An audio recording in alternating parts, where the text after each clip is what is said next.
Shalom, shalom, shalom. What's happening, family? All right, let's get to it. Let's get to it. Evidence of the Babylonian conquest of Jerusalem. All right. Sometimes this app have a delay when I do live stream, so let me just give it a few more seconds because it might miss some stuff I say. Um, all right.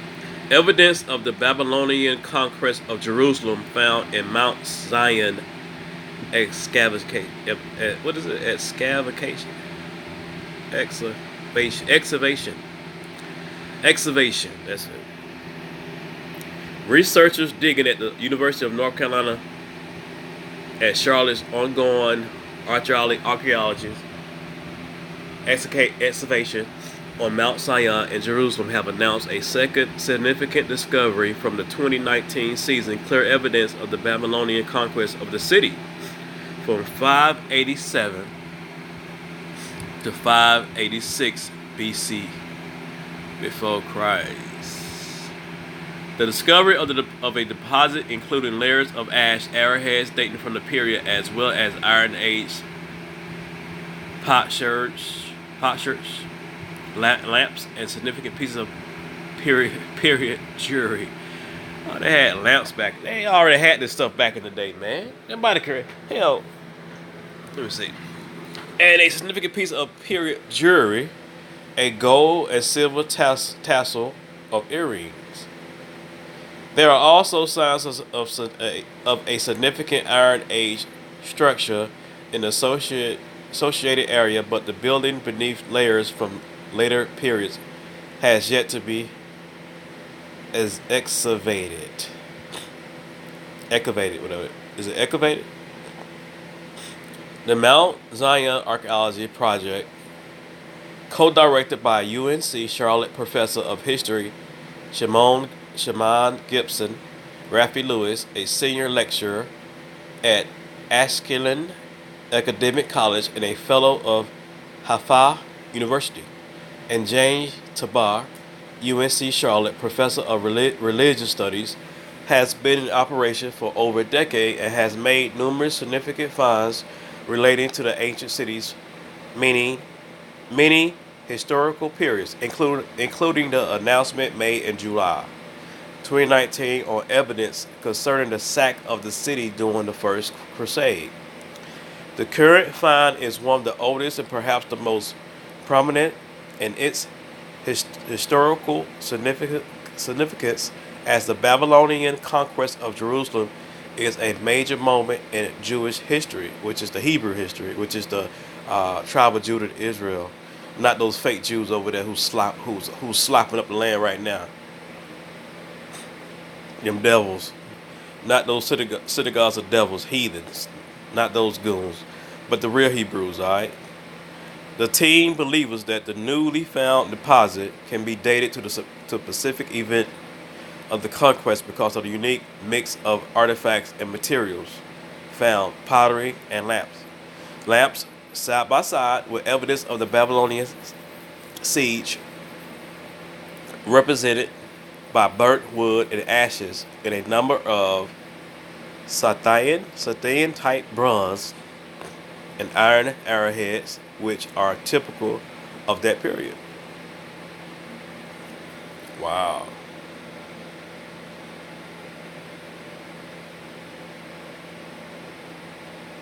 It's amazing, man. Let me see. Go back. Artifacts and materials found, pottery and lamps.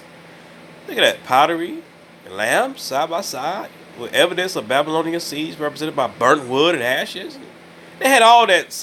They were civilized back then in the first Babylonian. See, now we're in the second Babylonian in America, and these sick people that do these pedophiles and homosexuals types behaviors, and these killing innocent people behaviors, is carried on to this day. This is the second Babylonian. Because of the site's locations, various Alternatives, explanations for the artifacts can be eliminated. The researchers argue. We know where the ancient fortification line ran, noted Gibson. So we know we are within the city. We know that this is not some dumping area, but the southwestern neighborhood of the Iron Age city during the 8th century BCE, the urban area extended from the city of David. They talking about King David, huh? Of the tribe of Judah. Really? Okay. Area to the southeast and as far as the western hill where we are digging. The ash deposits similar are not conclusive evidence of the Babylonian attack in themselves, but are much more so in the context of other materials. For archaeologists, an ashen layer could mean a number of different things, Gibson said. It could be ashy deposits removed from ovens.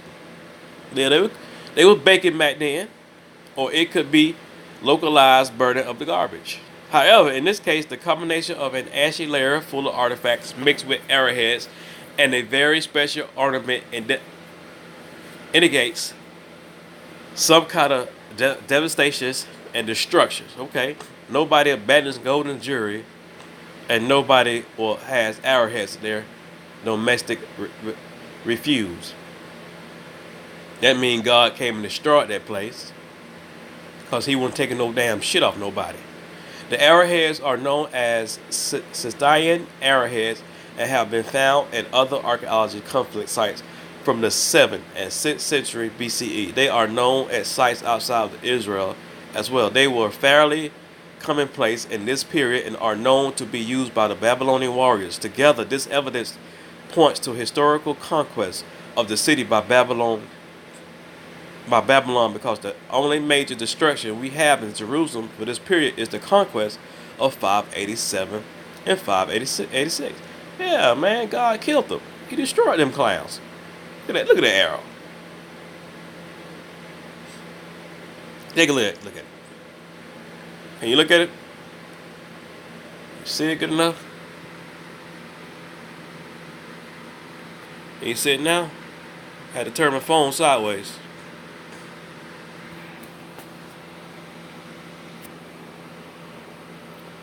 The clay artifacts also help date the discovery. The lamps Gibson notes are the typical high base pitch lamps of the period. It's the kind of jumble that you would expect to find in a ruined household following a raid or a battle. You know how the police come to your house and raid your house and just knock over everything, take out everything in the drawers? Yeah, God came out in Babylon and just started whooping butt, man. Household objects, lamps broken, bits of pottery which had been overturned or shattered, and overheads and piece of jewelry which might have been lost and buried in the destruction. Frankly, jewelry is a rare find at conflict sites because this is exactly the sort of thing that attackers will loot and later melt down. I like to think that we are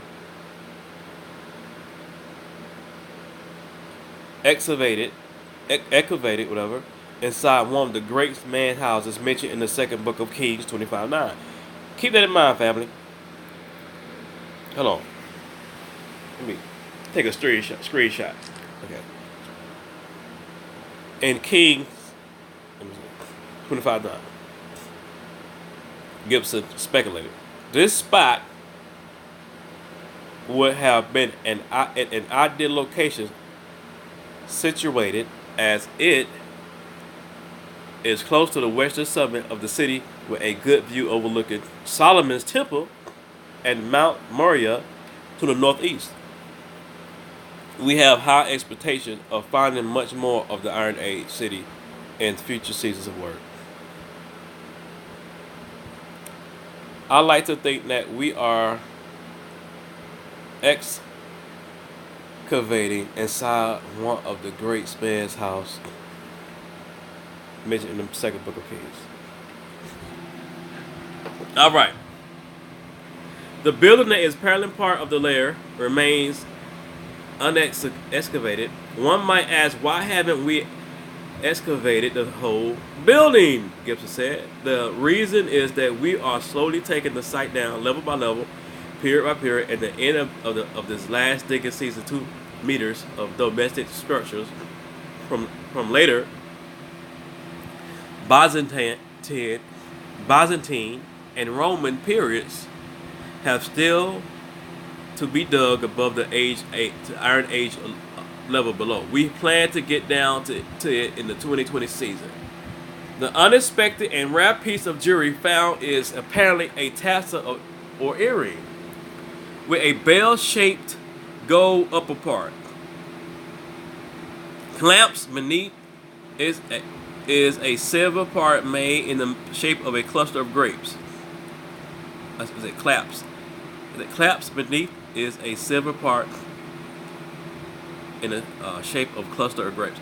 Gibson noted that this discovery of jewelry is a unique find that it is a clear indication of the wealth of the inhabitants of the city at the time of the siege.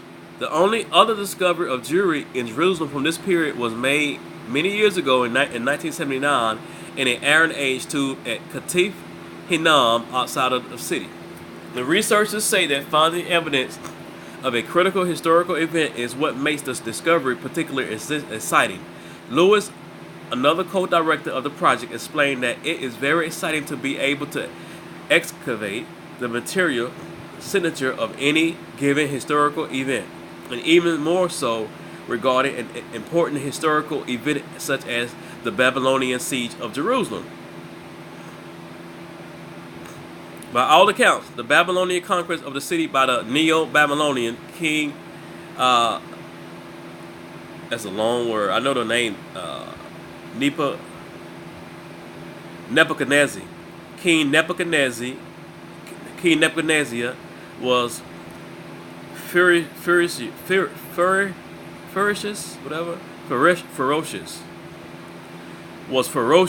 and resulted in a great loss of life with razing of the city and the burning of the houses, and the plundering and dismantle of King Solomon's temple to God.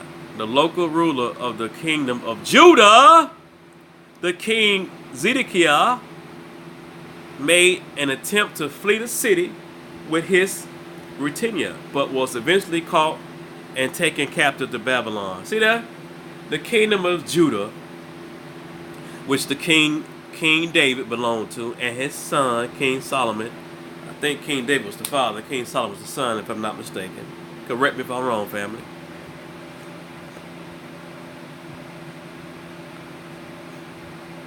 You look Asian, huh? Or white, Asian, whatever. The Hebrew Bible relates the famine and suffering that the inhabitants of Jerusalem suffered during the length Babylonian siege of the battle. So the city was besieged until the 11th year of King Zedekiah. On the 9th day of the fourth month, the famine was sore in the city, so that there was no bread for the people of the land. Then a breach was made in between two walls, and he, Nebuzaradan, the Babylonian captain of the guard, burnt the house of the Lord and the king's house and all the houses of Jerusalem. Even every great man's house burnt he with fire. Only Europeans would burn a black man's house. How many black people had their house burnt down with these devils in America? Anywhere Judah goes, we get our house burnt down to the ground by these devils.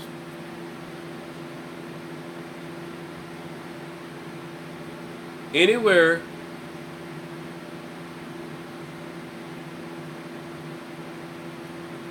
these devils go, they'll try to burn a black man's house down with his family in it. You done messed up now, Esau. You done burned the black man's house down for the last time. Okay? Take another screenshot.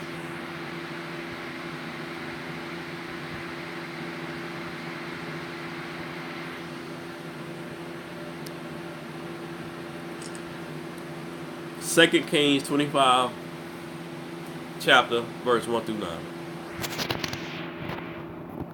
a long ass article, huh? The Babylonian siege of Jerusalem lasted for quite a while, even though many of the inhabitants wanted to give up. King Zedekiah simply was not willing to pay tribute to Nebuchadnezzar, and the direct result of this was the destruction of the city and the temple, said Gibson. Nebuchadnezzar was a damn mean old snake, man. That sucker was mean.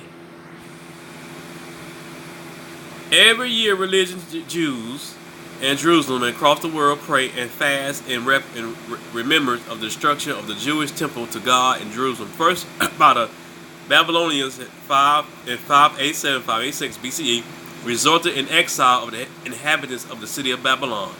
And yet again in 70 CE, at the hands of the Roman legions led by Titus. Titus was a Roman. He's a Grecian, all that stuff. Like these Edomites in America, like Trump and his followers, and even the Democrats and Hillary Clinton, all them Romans, all them Grecians, to remember the devastating destruction of the temple. Jews gathered in the synagogues around the world and at the Western Wall Plaza in Jerusalem. Yeah, we all know that. What's the name? My friend texted me about Epstein killing himself because he had dirt on the Clintons and everybody else. So, and I heard the so-called royal family in London. To remember the devastation. She threw me off a little bit. Hold on. To remember the devastating destructions. Yeah, he had dirt on everybody. Okay, let's get back on the subject of matters, family. To remember the devastating destruction of the temple, Jews gathered in synagogues around the world and at the Western Wall Plaza in Jerusalem to pray and mourn Tisha B. Avin, the 9th day. Wait a minute.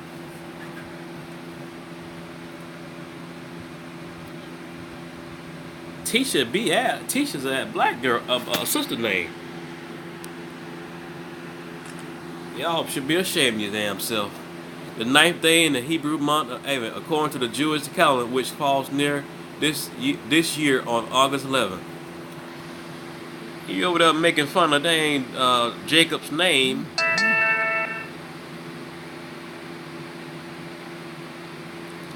And hold on one damn second.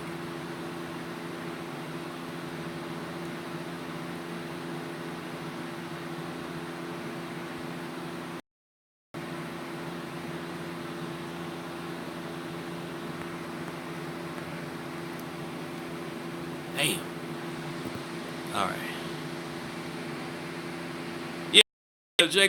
Jacob's name, and our names all in the damn Bible. Okay, the Mount Zion Archaeology Project is directed by Shimon Gibson and James Tabor from the College of Liberal and Art Studies at the University of North Carolina at Charlotte, in conjunction with Raphael Lewis of Ashkelon Academic College and Hofstra University, and with the sponsorship from the Aaron Levy, John Hoffman, Cherry Lee, and Ron Vanderham, and Petty and David Tyler and others by facilitating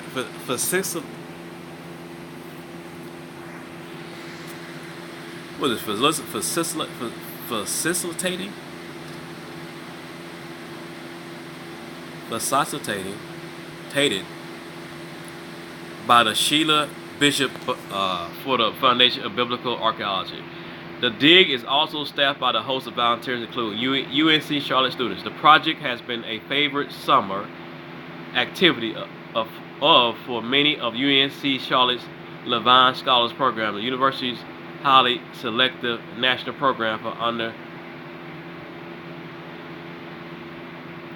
participating in the Mount Zion dig has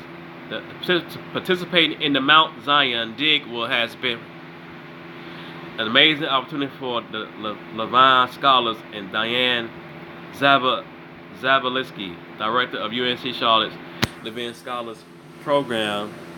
Although they are from different backgrounds and study in different majors, they share a unique experience that left them with a deep appreciation of archaeology, the history of Jerusalem, and broadening worldview.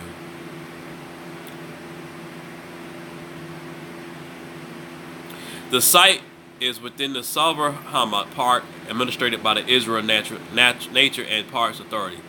Other substantial remains of the multi-period ancient city were uncovered during the 2019 season, including vaulted basements from the time of Herod, a white European Roman, the Great, who tried to kill the Messiah, a Byzantine street which was the southwesternly continuation of the main city street known as the Maximus, and a second defense ditch that ran in front of the fortification which greeted the Crusaders when they attacked Jerusalem in 1099 and hindered their assault on the city. Shit, 1099? Yeah, that's about 1,000 years ago, they ain't long ago.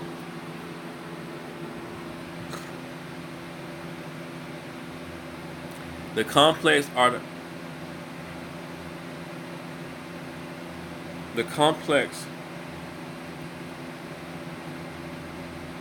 sequence of superimposed structures dating back 3,000 years or so is being carefully mapped by the team of recorders and draftsmen headed by Steve Patterson. The University of North Carolina at Charlotte has been conducting archaeological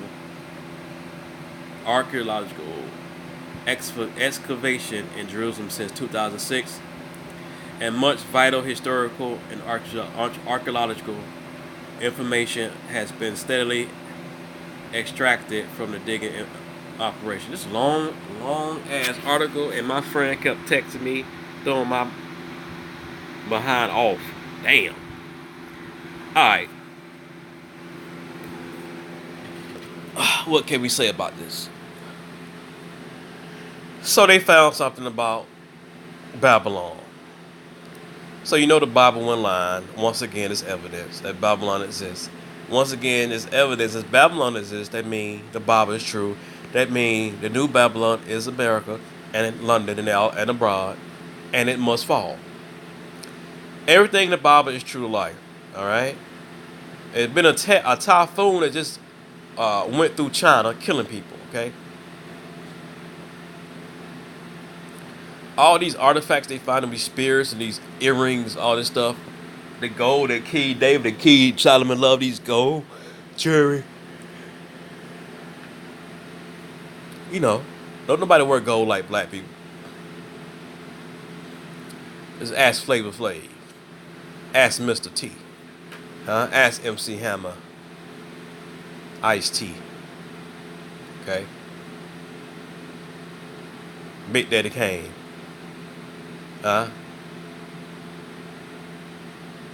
Hebrew indigenous people love their gold. They love their jewelry. Okay? We love it all. We had our own civilization. Babylon came in and destroyed it because we were doing crazy stuff in Babylon back then. So God said, let me just get rid of them. Let me use these Edomites to destroy these people because my people still ain't listening. We have always get chased out of everywhere by these heathens. There's no coincidence that we still getting chased. The FBI just put out an article in Newsweek saying black identity extremists is worse than Al Qaeda and white supremacists. Boo hoo. Who believe you weaklings? These FBIs is weak. Nobody believe that shit. Your strength is zapped. The Most High took your strength away, FBI. You're horrible. Nobody believe that stupid shit. And these people that run the FBI is Grecians, they Romans, they idiots. They devils. You know, they all devils. Always chasing the Hebrew indigenous man out, but always getting hit with plagues like skin cancer, melanoma, skin cancer. You know, low birth rates. Very low birth rates. floods all in the Midwest, tornadoes whooping their ass. Dog, even they getting this flesh eating bacteria. Dog licked the lady the other day. She got allergic reaction from her dog licking her, and they amputated her legs. The Most High is here. He's sick of this crap, so he must take vengeance on the enemy, and once again regain his people from the four corners of the earth and make them whole again, which is a tribe of Judah, from America, from Jamaica, from Brazil, from the Caribbean, from London, from Australia, from Canada, from abroad. It's been Wake Up Israel News with Chris Judah. See you next time. Shalom.